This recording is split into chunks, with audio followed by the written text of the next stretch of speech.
ঐক্যমত্যের ভিত্তিতে হবে সনদ, জুলাই সনদ, এবং সেটা হলে তো সেটাই বিএনপি সই করবে এবং এটাই বিএনপির যে যেটা তাদের যে চিন্তাধারা এবং যে পদ্ধতি তারা ফলো করছে, আমি তাকে খুব ভূয়সী প্রশংসা করছি। দে আর শোয়িং দেয়ার ম্যাচ।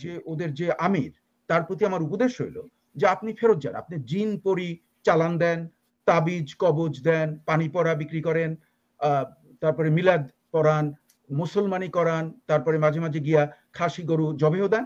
এই হলো আপনার জব। তাদের অনেকটা সুবিধা হবে এবং আমার মনে হয় সেটা সবার জন্য মঙ্গল হবে।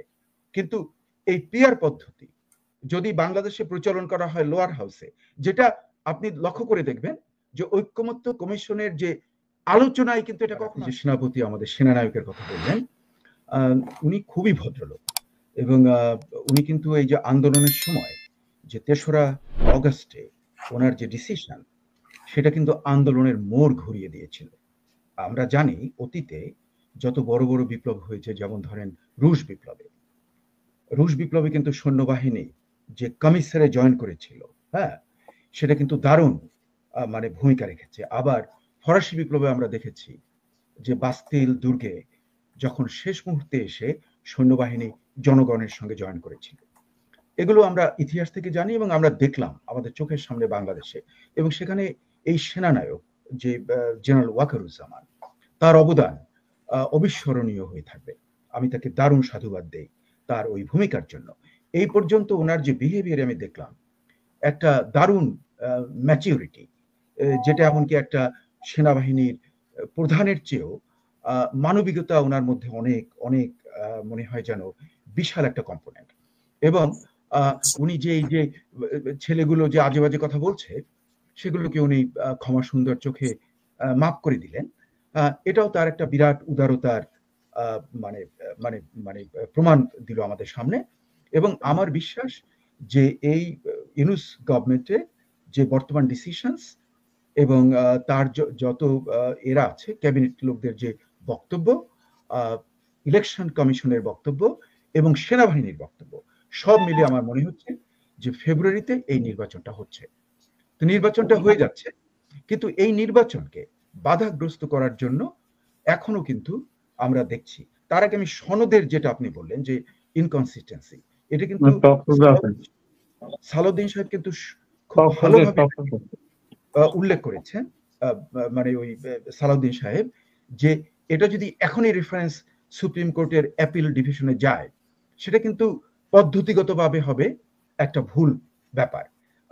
এবং আমরা অতীতেও আমরা জানি যে ডক্টর মোহাম্মদ ইউনূস বলেছেন যে ন্যূনতম ঐক্যমত্যের ভিত্তিতে হবে সনদ, জুলাই সনদ, এবং সেটা হলে তো সেটাই বিএনপি সই করবে এবং এটাই বিএনপির যে যেটা তাদের যে চিন্তাধারা এবং যে পদ্ধতি তারা ফলো করছে, আমি তাকে খুব ভূয়সী প্রশংসা করছি। দে আর শোয়িং দেয়ার ম্যাচিউরিটি।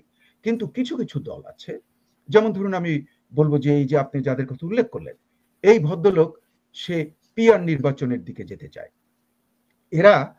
এরা যারা বাংলাদেশ স্বাধীনতার বিরুদ্ধে ছিল, আমাদের স্বাধীনতার শত্রু ছিল, হ্যাঁ, এরা যারা জঙ্গি, আলবদর, রাজাকারের দল, এই দলগুলো কিন্তু পিয়ার পদ্ধতির মাধ্যমে, মানে ওই সময় তো বাংলাদেশের স্বাধীনতাকে বাধা দিয়েও কোনো সুবিধা করতে পারেনি, আমরা বিজয় লাভ করেছিলাম, বাংলার বিজয় হয়েছিল। এখন চাচ্ছে ওরা এই পিয়ার পদ্ধতির মাধ্যমে যে এমন একটা গভর্নমেন্ট ফর্ম করা যেটা হবে পার্মানেন্টলি ইনস্টেবল, মানে আনস্টেবল হয়ে যাবে। তার কারণ আমি বলি, আপনারা যদি অতীতের ভোটের প্যাটার্ন দেখেন, কখনোই কিন্তু 40-এর উপরে উঠে নাই, 40-41 এরকম প্লাস মাইনাস।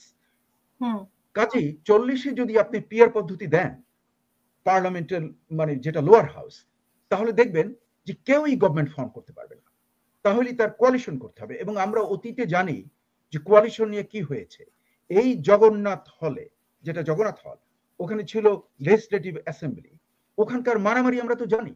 ওই যে শাহেদ, মানে যে স্পিকার শাহেদ যে মারা গেলেন ওখানে, মানে আপনার এমন একটা আনস্টেবল গভর্নমেন্ট এরা চায়, এই ইসলামী আন্দোলন এবং এই জঙ্গিবাদী আলবদর রাজাকাররা, যেটা বাংলাদেশকে তো আগে স্বাধীনতা বন্ধ করতে পারেনি, এখন স্বাধীন বাংলাদেশকে যাতে কোনো ক্রমে উন্নতি না হতে পারে, এটা যাতে সবসময় বাধাগ্রস্ত হয়, একটা আনস্টেবল গভর্নমেন্ট হয়, এই জন্য ওরা পিয়ার পিয়ার পদ্ধতির জারি গান গাচ্ছে। আমার মানে উপদেশ হলো যে নির্বাচনটা চলুক, এই সমস্ত দলের ওই 1%, 0.5% যার কোনো মূল্যহীন, এদের একটা সবচেয়ে ভালো হবে এই এই যে ওদের যে আমির, তার প্রতি আমার উপদেশ হইল যে আপনি ফেরত যান, আপনি জিন পরি চালান দেন, তাবিজ কবজ দেন, পানি পড়া বিক্রি করেন, তারপরে মিলাদ পড়ান, মুসলমানি করান, তারপরে মাঝে মাঝে গিয়া খাসি গরু জবেও দেন, এই হলো আপনার জব। হ্যাঁ, এই জবটাই আপনি ভালো করতে পারবেন, ওইটাই করেন। ওনার নাম বোধহয় ফজলুল করিম আর হোয়াট এভার ইট ইজ। তার প্রতি আমার পরামর্শ রইল যে আপনি জিন পরি কিভাবে চালান দিতে হয়, কিন্তু আপনার কাছে উনি তো শুধু চাচ্ছেন না, উনি তো শুধু চাচ্ছেন না, সেটা তো জামাত ইসলামও চাচ্ছে, তারপরে না আমি না যারা যারা চাচ্ছে না বিপিন নুরের দলও চাচ্ছে, আমরা আজকে শুনলাম। কিন্তু আমার যেন মনে হচ্ছে যে জামাত আলটিমেটলি নির্বাচনে যাবে, তাদের যে সমস্ত বিভিন্ন কেন্দ্রে মানে নমিনেশন দিচ্ছে, এবং ফজলুল করিম আর জামাতের মধ্যে অনেক পার্থক্য আছে, কারণ জামাতের সাপোর্ট হয়তো 5 to 8% অর মেবি 12% হতেও পারে, হু নোজ। কিন্তু এই যে ভদ্রলোক, ওর সাপোর্ট হলো 1%-এর নিচে, এবং সে আবার ওই যে ওই সমস্ত মানে মানে ঝাড়ফুঁক, মানে তারপরে বাটি চালান দেওয়া, তারপরে আপনার ওই যে পরি জিন পরীকে চালান দেওয়া, জিন পরি করা, এগুলো উনি করেন, এতে ওস্তাদ।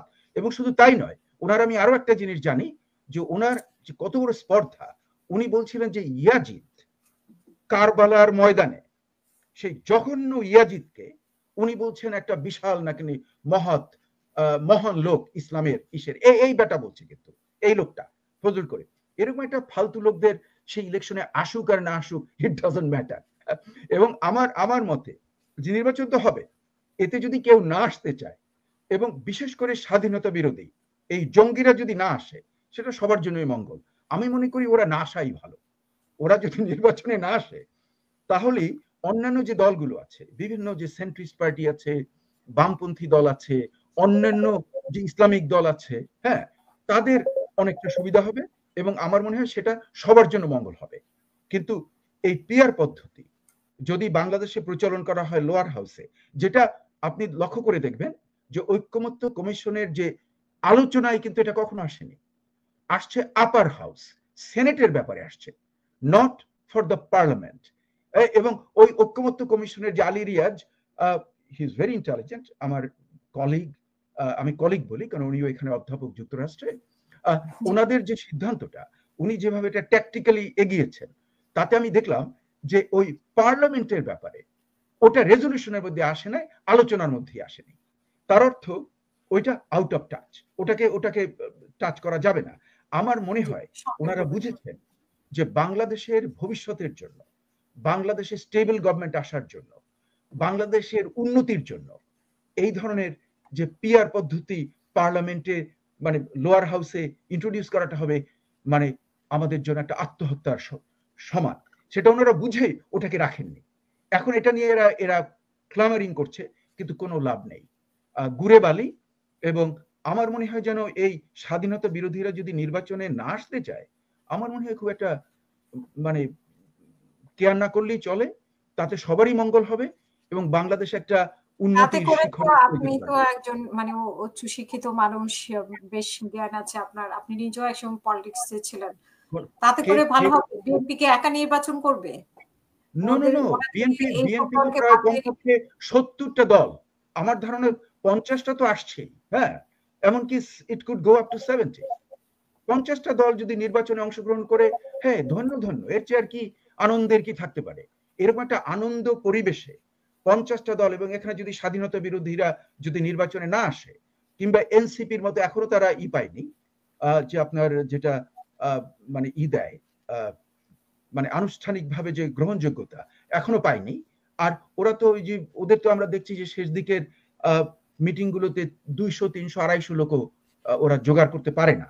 এবং ওদের যে অন্তর্দ্বন্দ্ব, নারী গঠিত কেলেঙ্কারি, তারপরে যে বিভিন্ন ওই যে আপনার হাঁসের মাংস নিয়ে যে চলছে আর কি, ওয়েস্টার্নে গিয়ে হাঁসের মাংস খায় এই সমস্ত মানে অতি সামান্য মানে লোকরা, যারা আগে আলু ভর্তা খাওয়ার ছিল, এখন তো সে মন্ত্রী, এখন তো আর এটা বলতে পারে না।